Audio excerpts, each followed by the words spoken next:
Welcome to another episode of Naruto Shippuden और आज मैं डिस्कस करने वाला हूँ एपिसोड नंबर 44। और भाई ये बहुत ज्यादा इंपॉर्टेंट एपिसोड है और लास्ट में एक ट्विस्ट भी है, तो एंड तक जरूर देखना। तो चलिए शुरू करते हैं बिना किसी देरी के। एपिसोड की शुरुआत में हम देखते हैं वो स्वॉर्ड जाकर लग जाता है साई को। फिर ओरोचिमारू कहता है लगता है तुम्हारे में मैनर्स नाम का कोई चीज नहीं है। फिर हम देखते हैं वो तो बस एक साई का क्लोन था। फिर वो स्वॉर्ड सांप में कन्वर्ट हो जाता है और फिर वो ओरोचिमारू के पास चला जाता है। फिर ओरोचिमारू कहता है कि जब अपने सुपीरियर से फेस करो तो हमेशा डायरेक्टली करना। तभी हम देखते हैं साई जमीन से बाहर निकलता है। उधर ब्रिज पर यामाटो अपना जोर लगाकर नारुतो का फोर्टेल सप्रेस कर रहे थे, जिसके वजह से नारुतो को बहुत ज्यादा दर्द हो रहा था।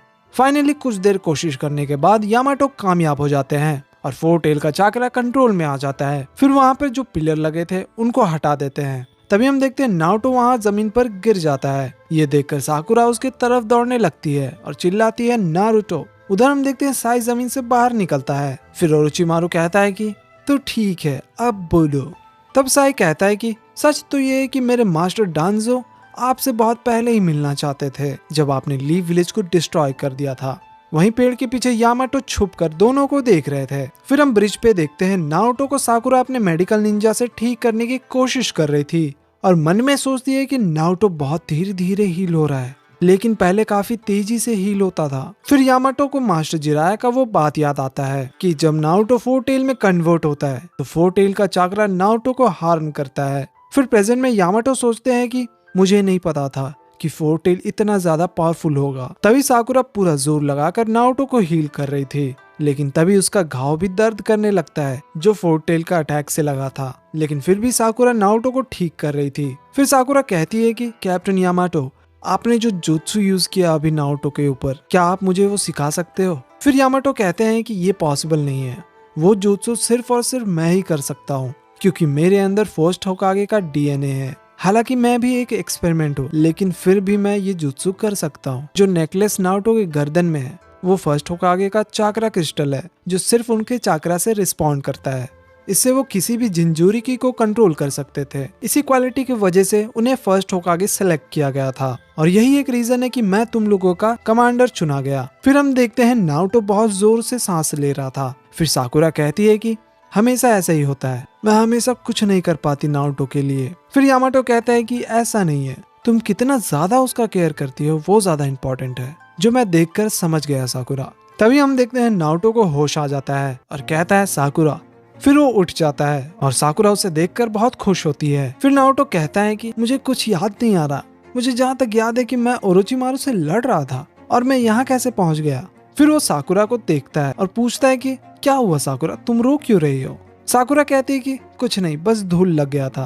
तभी नारुतो गुस्सा करता है और कहता है कि जरूर साई ने कुछ कहा होगा, है ना? बताओ कहाँ है वो, मैं उसे अभी बताता हूँ। साकुरा कहती है कि नहीं, उसने कुछ नहीं कहा मुझे। उधर हम देखते हैं साई सारी बातें बता देता है ओरोचिमारू को। ऊपर पेड़ के पीछे से यामाटो का क्लोन दोनों को देख रहा था। फिर ओरोचिमारू कहता है कि ठीक है, पर मुझे एक रीजन दो ताकि मैं तुम पर विश्वास कर सकूं। फिर साई अपने बैग से कुछ निकालने वाला था। तभी हम देखते हैं काबुटो पीछे से साई पर अटैक कर देता है और कहता है तुम क्या करने वाले थे? फिर ओरोचिमारू कहता है कि जाने दो उसे काबुटो, वो एनिमी नहीं है। फिर साई बोलता है कि वो स्क्रोल पढ़ो, डांजो ने दिया है तुम्हारे लिए। फिर ओरोचिमारू वो स्क्रोल खोलकर पढ़ता है। काबुटो कहता है लॉर्ड ओरोचिमारू, क्या लिखा है उसमें? फिर ओरोचिमारू कहता है कि काबुटो उसे जाने दो। फिर काबुटो उसे छोड़ देता है। फिर ओरोचिमारू कहता है कि अब हमें चलना चाहिए, तो चलो साई।